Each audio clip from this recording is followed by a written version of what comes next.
just love you, and thank you so much for this wonderful day that you've given us, despite the weather. God, I thank you so much for Brandon and for Kendra and what they mean to me and what they mean to us. Just thank you for the influence that they've been on my life and on pretty much everybody's life that's here. Thank you for the godly people and example that they are. God, I pray that you will just bless their marriage, and I pray that you will bless this day, bless Brandon and Kendra's life. Please give them a great lifetime of happiness, and in your name I pray. Yeah, that's funny. That's good.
Kendra, you know me better than anyone, so you know that expressing my feelings has never been my strong suit. I would not consider myself emotional, believe it or not, but this week has been an exception. I've spent this week remembering all the times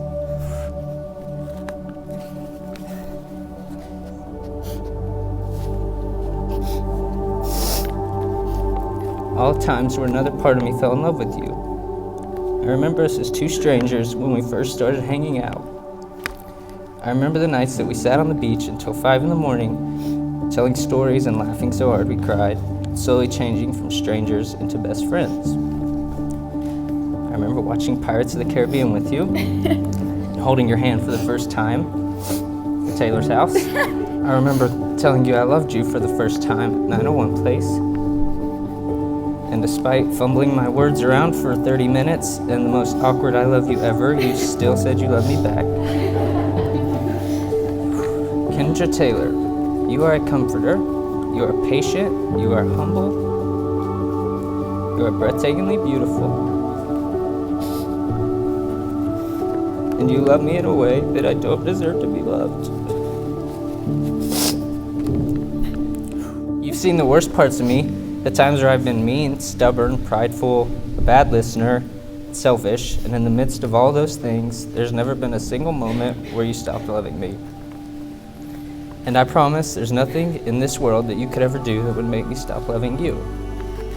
I promise to spend the next 80 years loving you unconditionally and without exceptions or expectations. No matter how stressful or hard life gets, I promise to never stop going on dates with you, and I promise to never stop holding your hand. No matter how big the fight is, I promise to kiss you and tell you I love you every single night. No matter how old and wrinkly you get, I promise to never stop telling you how beautiful you are. I promise to put God first in our marriage, and I promise to grow old with you. And when this life is over, I promise to spend eternity with you. When our friendship was rekindled, I had no idea what an impact you would leave on me. Those first few months laid the foundation to the rest of our lives. That summer, you sought after me when I didn't feel worthy of being pursued. You loved me when I didn't love myself. You accepted my past and never held it against me. Forgiveness and grace poured out of you even when I continued to make mistakes.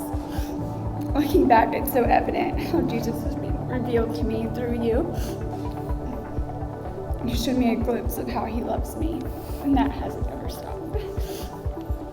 I promise to not take this vow lightly, to understand how serious it is, and to keep this promise even when it hurts, or if it hurts. I promise to be in pursuit of the Lord in my own relationship with him and for our marriage. I promise to lay down my selfishness to better our marriage. I promise that I won't be perfect, but when I fail, that I will humble myself and ask you for forgiveness. I promise to trust you as the head of our house and to support your decisions and to encourage all of your crazy adventures.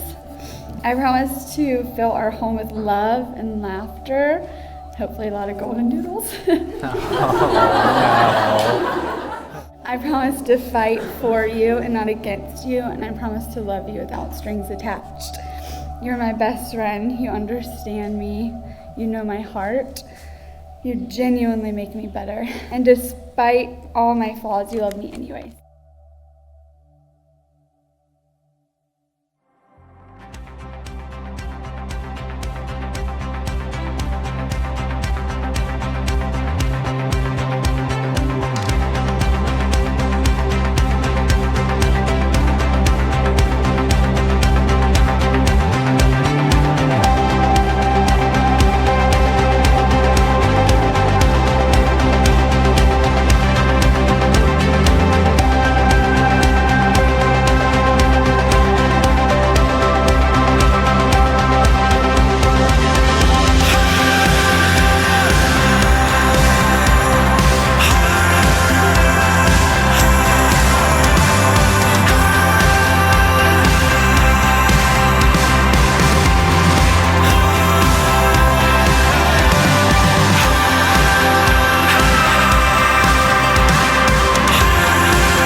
Yup, about now, their life got flipped, turned upside down. We would like to take a minute, just sit right there. We're about to do a really cheesy rap, so beware.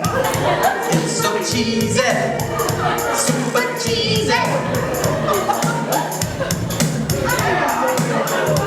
In the 704, they were born and raised, cruising through life, going their separate ways. When middle school night at a football game, she thought he was cute, but that his haircut was lame. Then press fast forward, she turns 21. They got together and the deed was done. It might have taken 3 years and lots of Kendra's fits, but Brandon finally went and put a ring on it. Well, then they moved to Hawaii. Our moms got scared, but we trusted them a lot and knew they'd make a great pair. If anything, we can say we're glad they went away, cause we go to visit and get a free place to stay.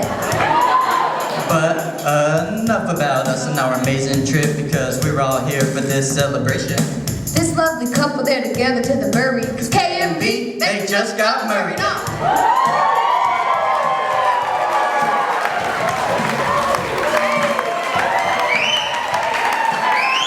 Wonderful.